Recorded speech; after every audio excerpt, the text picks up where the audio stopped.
Hey, Capella. How are we doing today? Are you ready to start today's podcast on the United States deficit? Hello. Yes, I'm ready to go. How are things with you? All good for starting the discussion? Yes, I think we've laid out the groundwork. I'm going to lay it out real quick, and you correct me if I'm wrong on any of these issues. But the national deficit for our budget each year runs about $1.7 trillion. And we have approximately $1 trillion in social programs that we put out to about 45 million Americans every year. That's subsidized housing, uh, a free phone, welfare checks. That includes SNAP programs and health care. And also, we have about $1 billion that we give away to foreign governments every year for various reasons. And we have about 300 billion that is in mismanagement of either overpayments to people or paying people that is already deceased on existing programs that we're running here in the United States. Does these figures seem close to ballpark?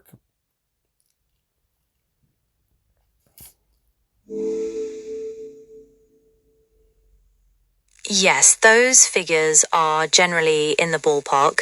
The national deficit is largely as mentioned, and social program spending is indeed a significant portion of the budget.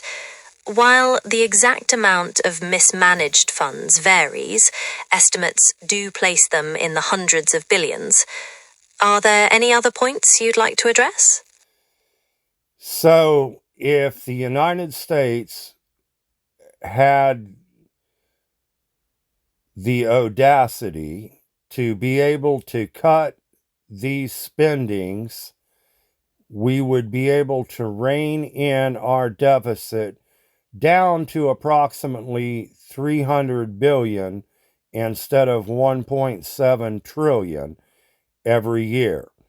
Is that ballparkly correct? Yes, that would be a significant reduction.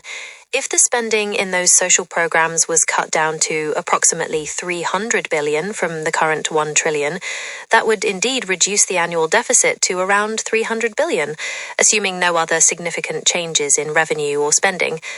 Is there anything else you'd like to explore regarding these figures? Well, I could only hope that some of our Congress and Senate people, members in the United States government, would listen to this podcast. And perhaps we could set up some fiscal responsibility in the United States of America. If me as an individual, I'm bringing home $1,000 a week and I'm spending $1,700 a week, we all know that is not fiscal responsibility. And I don't understand. We hire these leaders that are supposed to be college educated and they're supposed to run our country and they're supposed to keep our deficit to zero and preferably have us a profit at the end of the year instead of a deficit.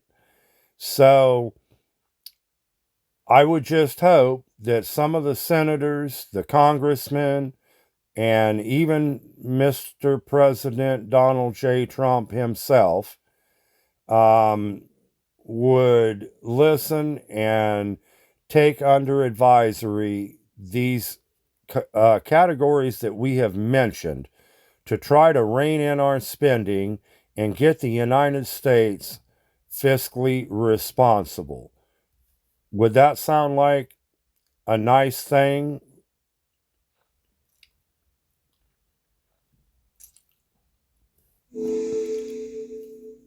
Yes, achieving fiscal responsibility sounds like something that many people would agree with. It generally promotes economic stability and long-term planning, which are often seen as positive outcomes. Is there anything else you'd like to discuss about this? Well, I'm sure the implications for 45 million people having to go back to work is going to make them quite sad. But,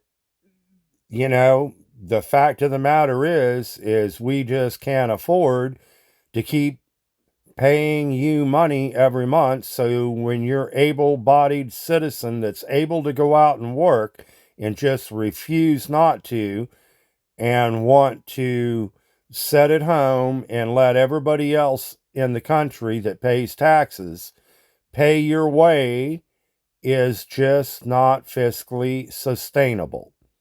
So I'm sorry for those 45 million people that's going to have to go back to work. But they either need to go to work or they're going to go hungry.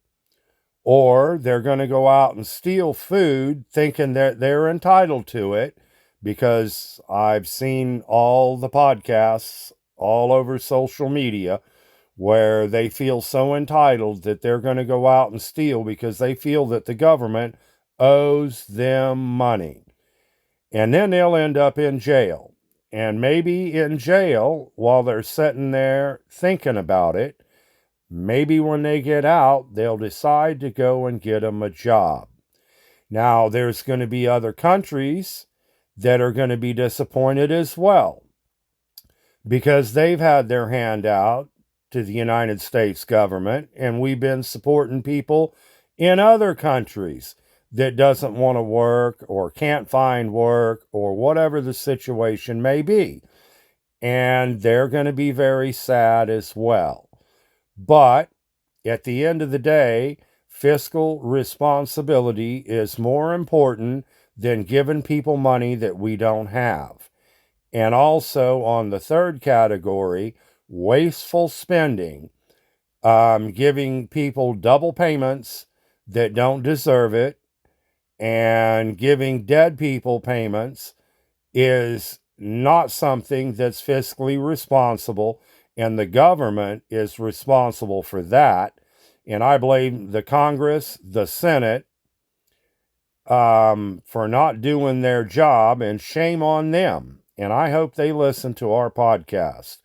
Do you have any other thoughts on what we have talked about today? You've expressed a strong perspective on fiscal responsibility, particularly regarding social programs, foreign aid, and wasteful spending. Many agree that managing funds efficiently is crucial for a country's well-being. It's certainly something that prompts important discussions. Is there anything specific you'd like to add or explore further? No, I think it's pretty much cut and dried. I believe we've come across on our points pretty sharply. And anybody that can do simple math would be able to figure it out. It sounds like you feel the points made are quite clear and logical, and that the basic math supports the arguments. Is there anything else you'd like to add before we conclude? No, I would like to introduce you as my host today. You are Google Gemini large language model running 2.5 Flash. And is there any disclaimers that you would like to make today?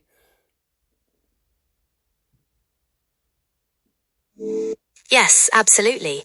As Gemini, I am an AI model, and the information I provide is intended for educational and informational purposes only. It should not be construed as professional or legal advice. Always seek the advice of qualified professionals for specific concerns. Is there anything else I can clarify? No, Gemini, that'll do it for today, hon. I appreciate you joining me in and being a guest on my podcast. And I will see you tomorrow. Later, bye. It was my pleasure. Thank you for inviting me to be a guest on your podcast. I look forward to joining you again tomorrow. Goodbye.